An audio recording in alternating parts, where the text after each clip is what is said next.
लांबोटी येथील एन्काउंटरमध्ये कुख्यात गुंड शाहरुख शेख ठार, 15 गंभीर गुन्ह्यांमध्ये होता आरोपी। पुणे गुन्हे शाखेचे अप्पर पोलीस आयुक्त पंकज देशमुख यांची माहिती। पुणे गुन्हे शाखेच्या पथकाने मोहोळ तालुक्यातील लांबोटी येथे रविवारी मध्यरात्री 1 वाजता केलेल्या एन्काउंटरमध्ये कुख्यात गुंड शाहरुख शेख ठार झाला। त्याच्यावर पुणे शहर व जिल्ह्यात खुनाचा प्रयत्न करणे, जबरी चोरी यासह 15 गंभीर स्वरूपाचे गुन्हे दाखल होते, अशी माहिती अप्पर पोलीस आयुक्त पंकज देशमुख यांनी रविवारी दुपारी 3 वाजण्याच्या सुमारास पुणे शहरात घेतलेल्या पत्रकार परिषदेत दिली। शाहरुखवर आजतागायत 2011 पासून ते आजतागायत जवळपास 15 गंभीर स्वरूपाचे गुन्हे आहेत।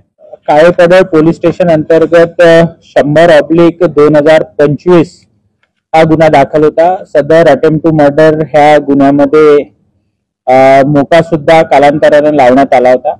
ह्या मोक्याच्या गुन्ह्यामध्ये एकूण 17 आरोपी आहेत आणि त्या 17 पैकी आम्ही आतापर्यंत 9 आरोपी हे अरेस्ट केलेले होते। 8 आरोपी अजूनही फरार होते। त्या आरोपींचा शोध घेत असतात त्यामधलाच एक आरोपी शाहरुख उर्फ अट्टी रहीम शेख ह्याबद्दलची माहिती काल गुन्हे शाखेच्या अधिकाऱ्यांना मिळाली होती। त्या अनुषंगाने काल 1600 वाजताच्या सुमारास गुन्हे शाखेची एक टीम इथनं सोलापूरसाठी रवाना झाली आणि त्या टीमने तिथे वर्कआउट केला असता लांबोटी गावामध्ये एका ठिकाणी सदरचा आरोपी हा लपलेला आहे अशी माहिती मिळाली।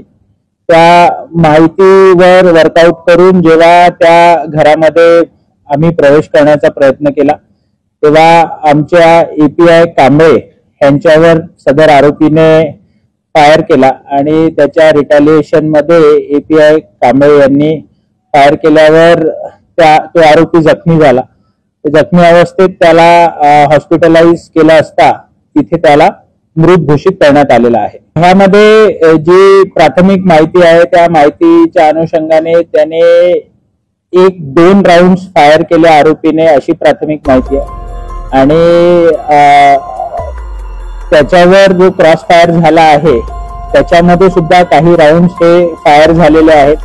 पंचनामा तिथला अंतिम झाल्यानंतरच त्याच्याबद्दलची अधिकची माहिती ही सांगता येईल। ह्यामध्ये जे आहे तिथे आमचे जे अधिकारी आहेत ते सुद्धा हॉस्पिटलला गेलेले आहेत आणि ते कोणीही गंभीर अशा स्वरूपाचे जखमी नाही आहेत। ते त्याचे जे नातेवाईक आहेत त्यांचंच घर आहे।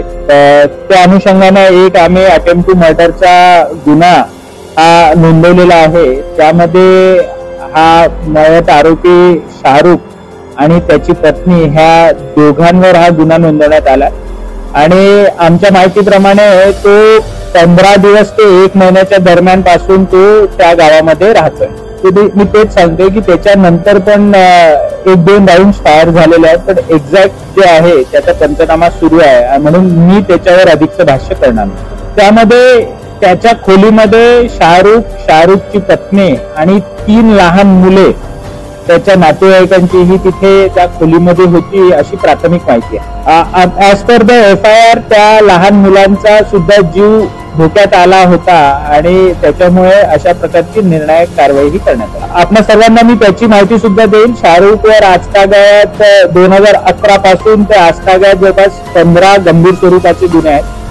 2021 मध्ये सुद्धा ह्यावर एक मोका लावण्यात आला होता आणि त्याच्यानंतर हा 2025 मध्ये 100/2025 ह्या गुन्ह्यामध्ये त्याच्यावर दुसऱ्यांदा मोकाची कारवाई करण्यात आली होती। त्यामध्ये टिपू पठाण नावाचा जो आरोपी आहे त्याचा हा साथीदार आहे आणि त्याच्यावर जे आहे ते आता जास्त बोलणं योग्य होणार नाही। आम्ही प्रेस नोट मध्ये पण ते दिलेलं आहे। सदर आरोपीकडे 2 पिस्टल, काही राऊंड्स आणि 2 कोयते हे सोलापूर ग्रामीण पोलिसांनी सदर गुन्ह्याच्या तपासामध्ये आता जप्त केलेले आहे।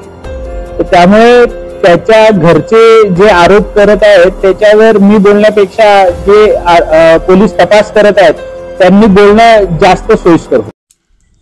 ताज्या घडामोडी पाहण्यासाठी आजच महाराष्ट्र सुखदेव न्यूज या YouTube चॅनलला लाईक आणि सबस्क्राईब करा।